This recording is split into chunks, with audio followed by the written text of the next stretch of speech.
Bismillah ar-Rahman ar-Rahim. Now with the main headlines.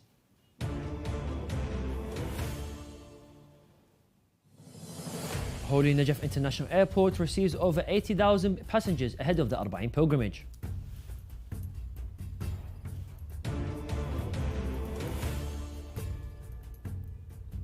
Imam Hussein Holy Shrine installs fog cannons to reduce temperatures around the Holy Haram.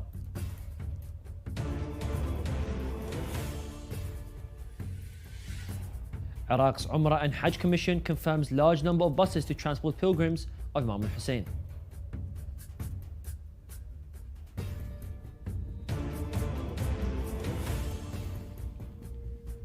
Imam Hussein Holy Shrine opens Quran exhibition as part of Arba'in activities.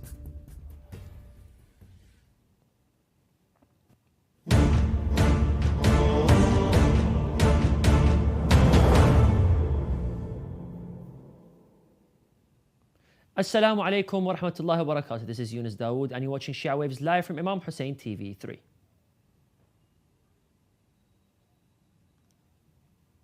The management of the Holy Najaf International Airport has revealed the number of flights that arrived to participate in the Arba'in pilgrimage of Imam Hussein alayhi salam.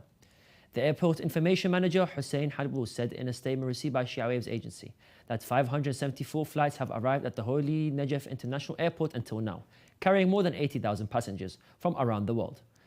Hablous also added that the flights are continuing to arrive at the airport until after Arba'in the pilgrimage, when the passage will be taken back to their countries. Millions of pilgrims from Iraq and world countries are heading towards the holy city of Karbala to commemorate the Arba'in of Imam Hussein alayhi salam amid tight security and service plans.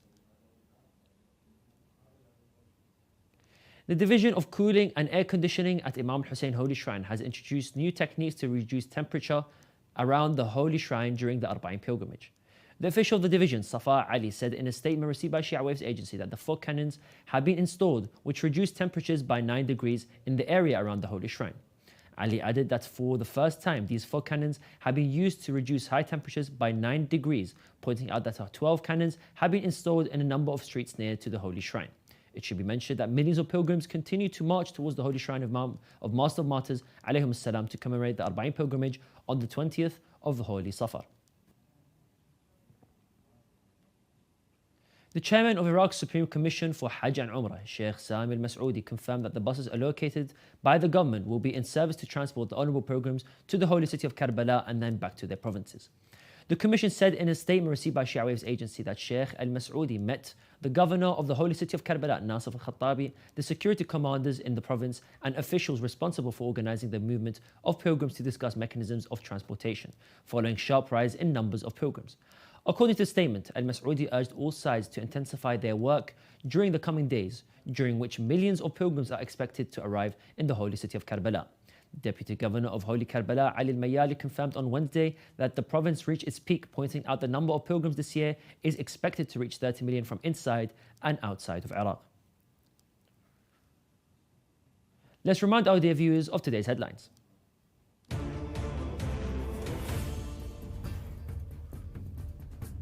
Holy City of Najaf Airport International receives more than 80,000 passengers ahead of the Arba'in pilgrimage.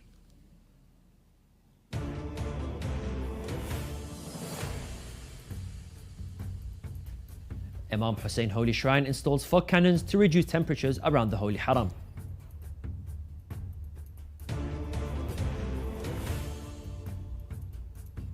Iraq's Umrah and Hajj Commission confirms large number of buses to transport pilgrims.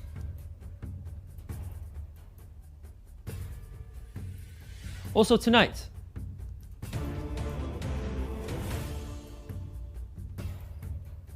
"30 million pilgrims expected to enter Karbala."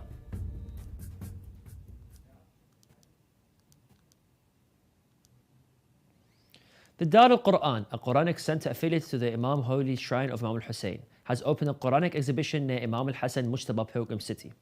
The official of the Quranic Media Center, Karrar al-Shimmari, said in a statement seen by Shia Waves agency that the Quranic exhibition includes rare manuscripts of the Wal Qalam Center for Arabic Calligraphy and other collections which won in the International Warath al-Anbiya competition for Arabic calligraphy.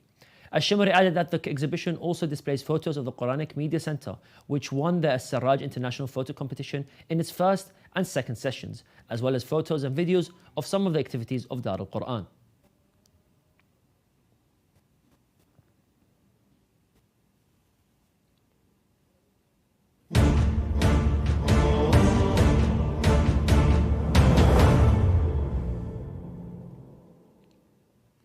And now we'll continue with some short news. Now, this news reported this week that New York City has removed the need for permits to broadcast the Muslim call to prayer or the adhan from mosques. Mayor Eric Adams stated that the moves aims to foster unity and understanding, allowing the adhan to be amplified on Fridays and during Ramadan evenings, up to 10 decibels over the ambient sound levels.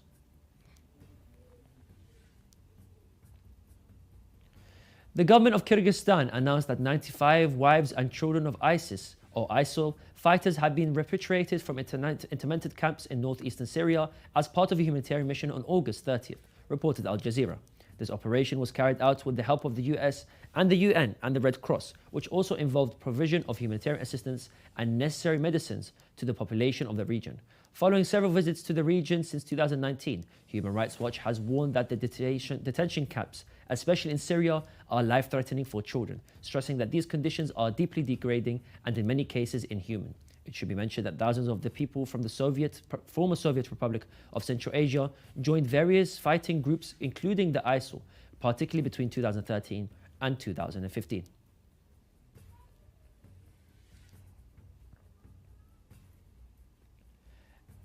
Al Jazeera reported that this week Russia is set to launch its first Islamic banking system as part of a 2-year pilot program starting September the 1st.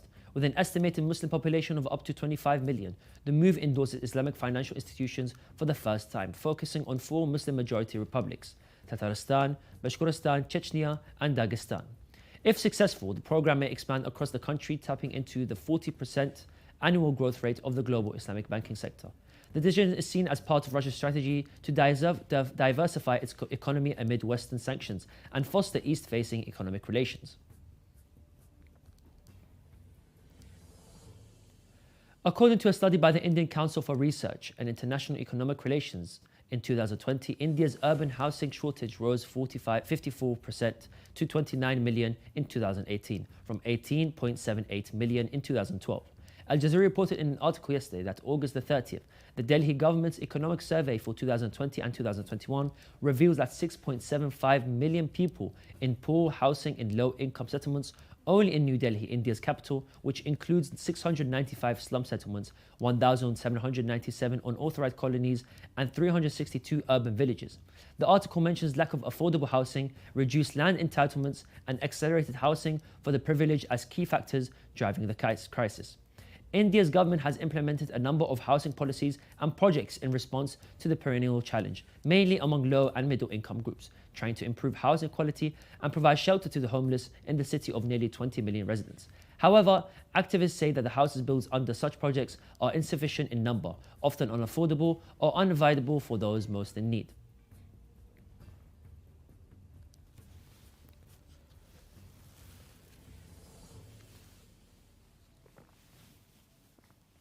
A group of residents of Al-Khas Uruzgan district in the center of Afghanistan who belong to the Hazara tribe say that they have been sent documents of murders, burning of land and cutting of trees perpetrated against the inhabitants of the area to the relevant United Nations bodies. According to the statement, in the past 2 years, at least 14 people have been killed in this area because of their ethnic and religious identity. The pictures and videos have been made available to the media show that houses and agricultural lands are on fire and hundreds of trees have been cut down. These victims described the attacks as multiple systematic and targeted crimes and mistreatment against Hazara residents of this village. Some of the Hazara residents of Ayub Nouinou region have also documented what has happened in the past 2 years in this region, including the burning of fields, murder, beating of people, and cutting down of trees. Reportedly happened mainly during the Taliban regime. These documents were sent to the United Nations Assistance Mission in Afghanistan, the UNAMA, in Kabul, and to Richard Bennetty, the special human rights reporter of this organization, as well as other international authorities.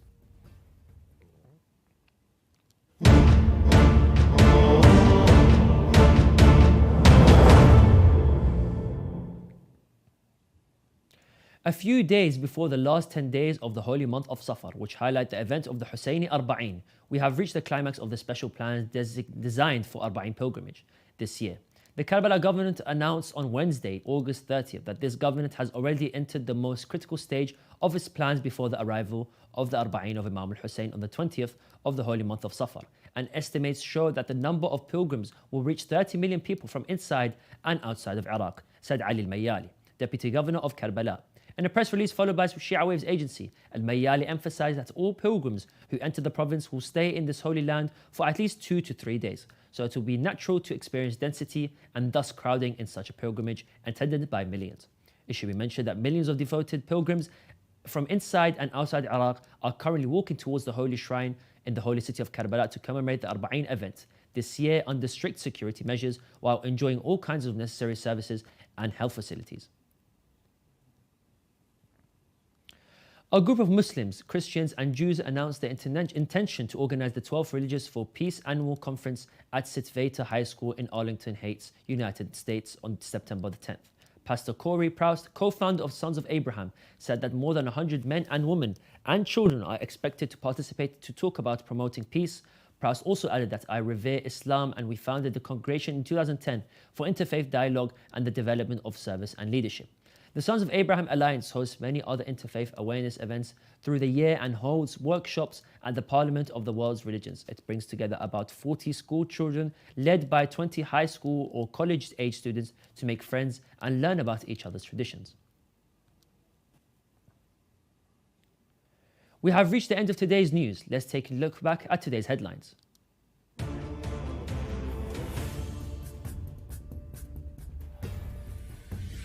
Holy city of Najaf International Airport receives over 80,000 pilgrims ahead of the Arba'in pilgrimage.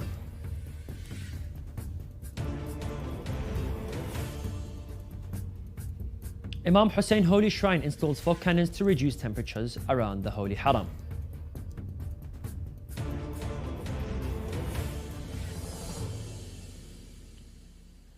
Iraq's Umrah and Hajj Commission confirms large number of buses to transport pilgrims.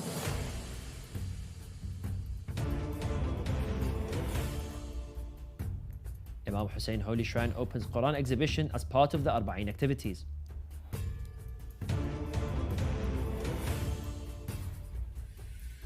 "30 million pilgrims expected to enter the holy city of Karbala," says the Karbala government.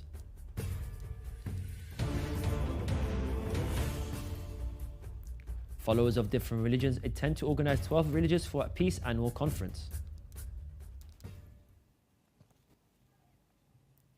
You can view the latest news on our website, or you can send news of your city or country to be published on our news agency. Contact us on the numbers at the bottom of your screen. Thank you for watching, and we pray to Allah the Almighty to hasten the reappearance of the Master of our time. Wassalamu alaikum wa rahmatullahi wa barakatuh.